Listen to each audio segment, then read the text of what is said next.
Hello everyone, তোমরা সবাই কেমন আছো? আশা করি সবাই ভালো আছো, আমিও ভালো আছি। তো আর একটা নতুন ভিডিও নিয়ে তোমাদের সামনে চলে এলাম। তো আজকে আমি বানাবো ঘরোয়া পদ্ধতিতে আলুর চিপস। কী করে বানাতে হয় সেটাই তোমাদেরকে আজকে দেখাবো। যেভাবে আমি বানাই সেভাবেই তোমাদেরকে দেখাচ্ছি। তো আমি এক সাইজের কতগুলো আলু নিয়েছি, সেগুলোকে ঠিক এরকম গোল গোল করে কেটে নিয়েছি। বেশি মোটাও নয়, বেশি পাতলাও নয়। তারপরে আলুগুলোকে দেখো আমি এখানে ধুয়ে নিয়েছি। ধুয়ে নিয়ে একটা বড় ঝুড়িতে রেখে দিয়েছি। তারপরে দেখো আলুগুলো ঠিক এরকমভাবেই কাটতে হবে, বেশি মোটাও নয়, বেশি পাতলাও নয়। তারপরে এই আলুগুলোকে এখন আমি ভাপাতে দেব। আমি জল গরম বসিয়ে দিয়েছি। তো জল গরমের মধ্যে দেখো এর মধ্যে আমি একটু হালকা নুন দিয়ে দেবো, বেশি না, খুব সামান্য একটু নুন দিয়ে দেবো, যাতে একটু আলুর একটা স্বাদটা একটু আলাদা আসে। তারপরে দেখো এখানে আমি আলুগুলোকে এখন এক এক করে দিয়ে দিচ্ছি। যতটা পারবো ততটা দেবো, একবারে সবগুলো আমার এখানে হবে না। যতটা পেরেছি দিয়েছি। তারপরে বাকিগুলো আমি পরে আবার সেদ্ধ করে নেব, হালকা সেদ্ধ করতে হবে। তারপরে দেখো এগুলো আমার প্রায় এখন হয়ে এসেছে।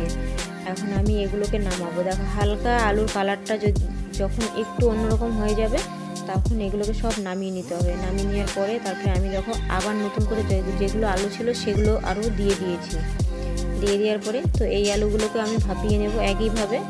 তো চলো ভাপিয়ে নিয়ে তারপরে এই যে দেখো এগুলোকেও নামিয়ে নিব এখন। তো আমার নামানো হয়ে গেছে। তারপরে এখন দেখো এই আলুগুলো নিয়ে আমি যাব এগুলো রোদে দিতে, রোদে শুকাতে হবে। তো শুকাতে দিতে যাব। তো দেখো আমি চলেও এসেছি শুকাতে দিতে।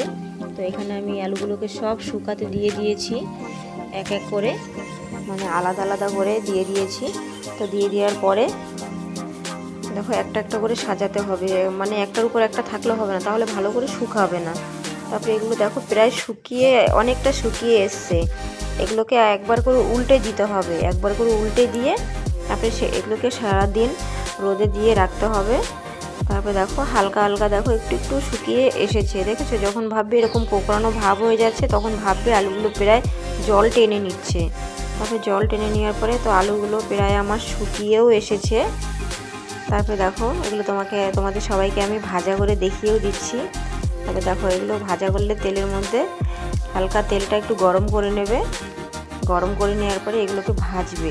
ভাজার পরে তারপরে দেখো এগুলো খেতে কিন্তু খুব ভালো লাগে।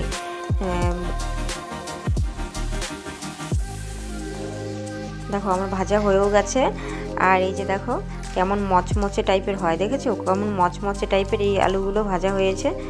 তারপরে দেখো এগুলো এখন খেতে কিন্তু খুব ভালো লাগবে। তো ভিডিওটা কেমন লাগলো অবশ্যই কমেন্টে জানিও।